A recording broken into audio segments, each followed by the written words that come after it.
মধ্যপ্রাচ্যে উত্তেজনা চরমে। ইরান ও ইসরায়েলের মধ্যে শুরু হওয়া ভয়াবহ যুদ্ধ এখন আরও ভয়ঙ্কর রূপ নিচ্ছে। আজকের ভিডিওতে জানব সর্বশেষ কী ঘটছে এই যুদ্ধে। তেহরানে নতুন করে হামলা চালিয়েছে ইসরায়েল, অন্যদিকে পাল্টা মিসাইল হামলা চালাচ্ছে ইরান।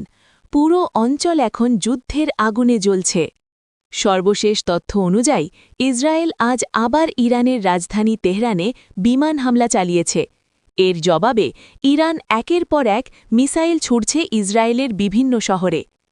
বিশেষজ্ঞরা বলছেন, ইরান এমন কিছু উন্নত অস্ত্র ব্যবহার করছে যা প্রতিরক্ষা ব্যবস্থাকে ফাঁকি দিতে সক্ষম। এদিকে যুক্তরাষ্ট্র এই যুদ্ধে সরাসরি জড়িয়ে পড়েছে। মধ্যপ্রাচ্যে অতিরিক্ত সেনা মোতায়েন করা হচ্ছে, যা পরিস্থিতিকে আরও ভয়াবহ তুলছে। বিশেষ করে হরমুজ স্ট্রেইট নিয়ে তৈরি হয়েছে বড় সংকট। বিশ্বের প্রায় ২০% তেল এই পথ দিয়ে সরবরাহ হয়।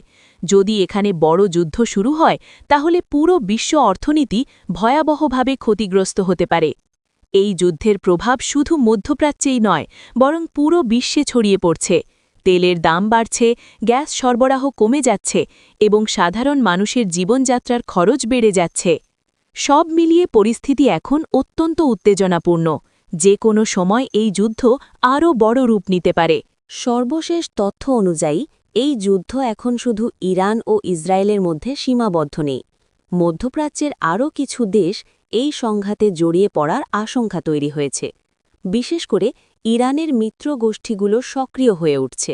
বিশ্বের বড় বড় শক্তিগুলো এখন সতর্ক অবস্থানে রয়েছে। যুক্তরাষ্ট্র ইতোমধ্যে সেনা বাড়িয়েছে, আর অন্য দেশগুলোও পরিস্থিতি পর্যবেক্ষণ করছে। বিশেষজ্ঞরা বলছেন, এই যুদ্ধ যদি নিয়ন্ত্রণের বাইরে চলে যায়, তাহলে এটি একটি বিশ্বযুদ্ধের রূপ নিতে পারে। সবচেয়ে বেশি ক্ষতিগ্রস্ত হচ্ছে সাধারণ মানুষ। হাজার হাজার মানুষ তাদের ঘরবাড়ি ছেড়ে পালিয়ে যাচ্ছে। খাদ্য, পানীয় এবং চিকিৎসার সংকট দিন দিন বাড়ছে, যা একটি মানবিক বিপর্যয়ে রূপ নিচ্ছে। আগামী দিনে কি হতে পারে? বড় ধরনের বিমান হামলা আরও বাড়তে পারে, হরমুজ স্ট্রেইট বন্ধ হয়ে যেতে পারে, তেলের দাম আকাশচুম্বী হতে পারে এবং সবচেয়ে বড় ভয়, নিউক্লিয়ার উত্তেজনা।